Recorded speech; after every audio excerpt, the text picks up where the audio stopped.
Hello YouTube, I'm Tallman Brad, and today we're going to have a look at the Wasteland update for Space Engineers. But first...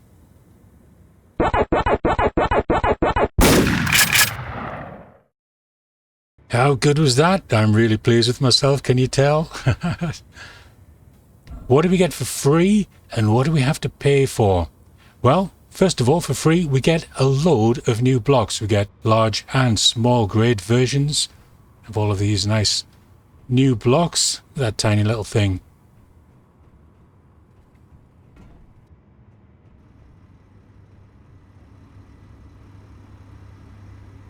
We also get the Rover seat. Let's have a look inside. Look at that, it's beautiful. I need to point out that it's 2 blocks wide. It's not an odd number. Normally we just have 1 row of blocks up the middle and we'd sit our seats on that, but this time you're going to need 2 rows. So what else do we get for free? Well, we get this planet, Pertam, which is a very desert looking planet. Ideal for racing on, because that's the theme of this update. We also get the scrap race scenario. Now I've had a very quick test of it in solo play, and I have to say, playing it in solo obviously isn't very much fun because you haven't got anyone to race against. So there are also a lot of updates to the game, to the physics. The wheels now no longer explode at the drop of a hat, which is good.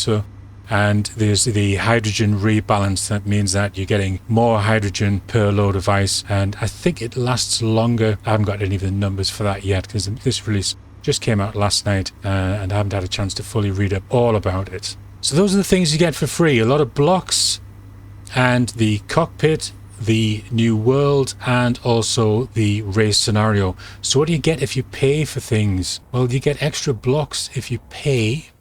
And one of the blocks is this exhaust block here. You get a large grid and a small grid version of it. And the exhaust grid has different options as to what sort of exhaust you have coming from it. Let's just have a look at that. So at the minute we have the fire and smoke switched on, but we can change that to just a fire. We can also have an electrical arc. Look at that. There are various other things we can do with this as well. We've got a small amount of smoke, and what was the other one? Smoke reactor. There we go. So it gives it a slight greeny yellowy tinge.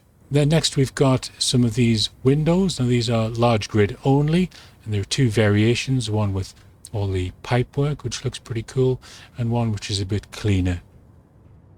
Then we get a new type of wheel. I think this is beautiful. You can see through it, so you can see it has no inner tube. And you also get the small grid version as well as this large grid version. And then next we have a tool shelf, and there are 3 variations of this. Then we also have the buggy cockpit.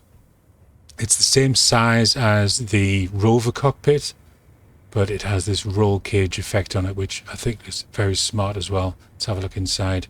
It looks slightly different, a little bit more compact, but it's a nice looking seat. We have 2 different types of lights. We've got this LED strip here, and also a more traditional looking, sort of retro looking light there. And of course we can change the colors of those as we wish. There we go. And lastly, in the paid content, we have a few different types, or 4 different types of barred windows. Now, unfortunately, there aren't any large grid variations of these barred windows. So it's all about the cars and driving and racing and all that sort of thing. Now, the cars in the scenario all have the standard wheels, which was a bit of a surprise. I thought they would have shown off the new ones. So what I've done here is I've just installed one of the new wheels so we can have a look at it. And I think it looks very smart. That's the hot rod car. Okay, let's have a look at the other cars you get. We get 4 in total. So here's the first car. And if we hop into the driver's seat, let's have a look around inside. We've got 2 seats. We'll just see that this is the hatchback. Now if I have a look on the top there, we can see there's the missile launcher. And on the front, we can see we've got the Gatling gun, so it's very Mad Max style. Now the next car here, more of a muscle car looking thing. It's got a Gatling gun sticking out of the window and where the passenger seat would be. And it has the missile launcher on the back. Now our next car is the scrap buggy, the Dune Scout. This one has the Gatling gun in the passenger seat again, with the missile rocket launcher on the back. And here's the final car, probably my favourite. It's the Hot Rod.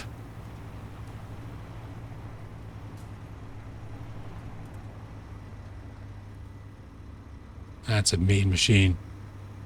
Again with the Gatling gun in the passenger seat and the rocket launcher on the back. Okay, let's take this for a spin and we'll see how it handles with these new improved wheels.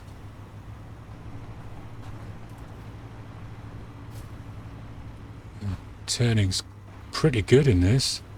It's not too bad. Gyro isn't doing a lot, but I suppose that's more realistic. Whoops, nearly rolled it. And of course the other thing is we've got all these tyre tracks now, which looks really good too. I'll just try and slow down for a sec. Yeah, look at that. And footprints too. Tracks look great. Now apparently they stay for quite a while. Now because the Gatling gun isn't connected to any conveyor system, I assume that when you're in the scenario, the bullets are automatically fed to this. I'll have to test that out. So if we flip our car, we'll go back into the seat. So if I press number 3, it turns on that gyro, which just pulls the car back up the right way. And then remember to hit 3 again to put it back, to stop it from rotating. So I'm going to load up the scenario now, and we'll have a quick look at that. So to start the Wasteland scenario, or the scrap race scenario, we're going to go to New Game. And from there we'll scroll down to the bottom, and there we see scrap race. Just hit start. So now you can see this is the build phase is going to start in 4 minutes. So this is sort of the lobby or the waiting room, if you like. And unfortunately, there's nothing we can do. We're sort of stuck here. Yeah, so we've got a little cafe type thing here. We can get some Clank Cola and Cosmic Coffee and what have you if you want to. While we're waiting for another 3 minutes. Now, obviously, this is giving people on a server time to come into the game, to join the game. But because I'm playing solo, I've still got to wait the 4 minutes. And there's nothing I can do about that. Right, we're in the next stage now. This is where we can build and modify and load in our vehicles. It's a nice looking garage.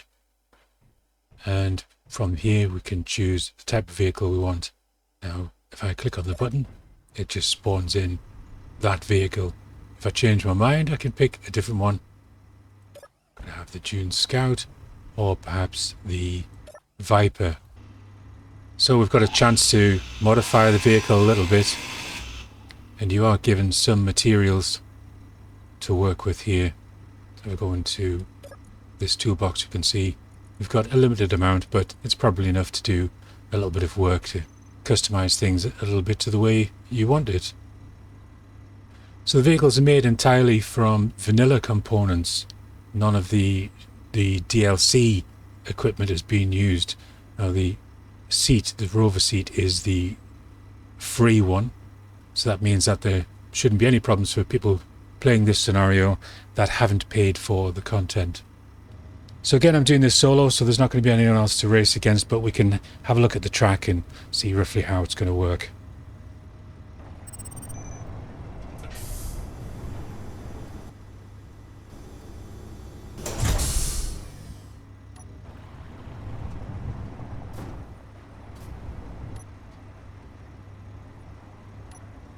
Alright, there's the starting checkpoint.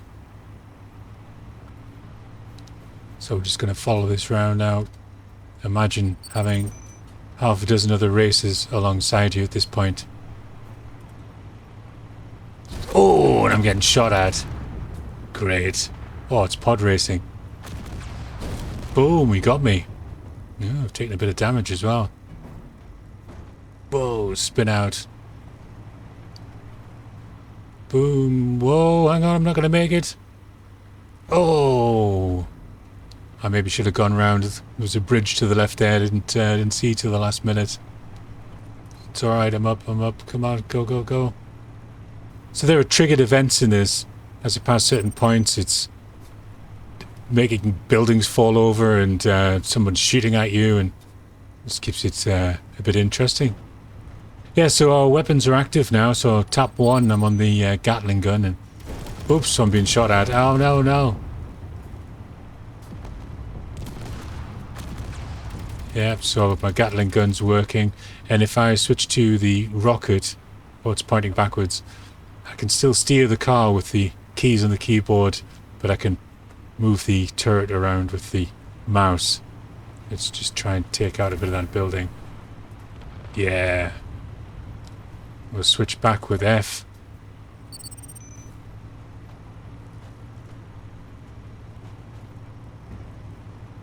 I didn't quite hit it square on. Look at this. Whoosh. Yeah, so those wheels would have completely exploded before the update. I mean, it could be that the settings are slightly different in this scenario as well. Everything might be that little bit stronger. So again, this scenario is free. It just comes with the update for the game. Oh, I'm in trouble. Oh. And I hit 3 to roll me around the right way. There I go. And 3 again to turn that off. Oh, I've just jumped out. I died. What happened? Maybe run out of time. Oh, well, anyway. So you get the idea. That's the scenario there. It's quite good fun, but it'd be so much more fun with your friends running around with you or driving around with you. So just to summarize, all of the things that you get for free with the update are these new blocks, large and small grid versions. It's the small grid version only of the Rover Cockpit that you get. You obviously also get this new planet, and you get access to the scrap race scenario where you can drive these vehicles with your friends and have a good laugh. Now, in the paid version, you also get the exhaust, and you can change the colors of the fumes from that. You also get these small windows. This is a large grid block, 2 variations of those. You get the new tires in small and large. You also get this shelving unit, the buggy cockpit, and you also get the 2 different lights, as well as some textures and the barred windows. Personally, I've just paid £2.89, I think it was, which equates to probably around $4, something like that. It's not a lot of money to get these extra things. I do quite like this cockpit. I think that could be good fun. I'll certainly be using it. These cosmetic things are great if you like a little bit of role play around your base or in your world, just to dress it up a little bit. The new wheels look great. They don't perform any different to the standard wheels. They do look good, and these windows look pretty cool as well. And again, for role play, there's all sorts of fun you can have with the exhaust system. Before we wrap up, let's just have a look at the new textures. So there's your standard texture, one of the new blocks. Here's the concrete texture, the dusty, the heavy rust, and the retro future, which is pretty cool. So that was a quick look at the Wasteland update and the DLC, just to give you an idea of what you get for your money and what you get for free. I think it all looks very good, and I'm certainly happy paying a couple of pounds just to support the developers so they keep bringing out these sorts of updates. So thanks very much for watching, and I'll see you around soon with some more Space Engineers. Bye bye.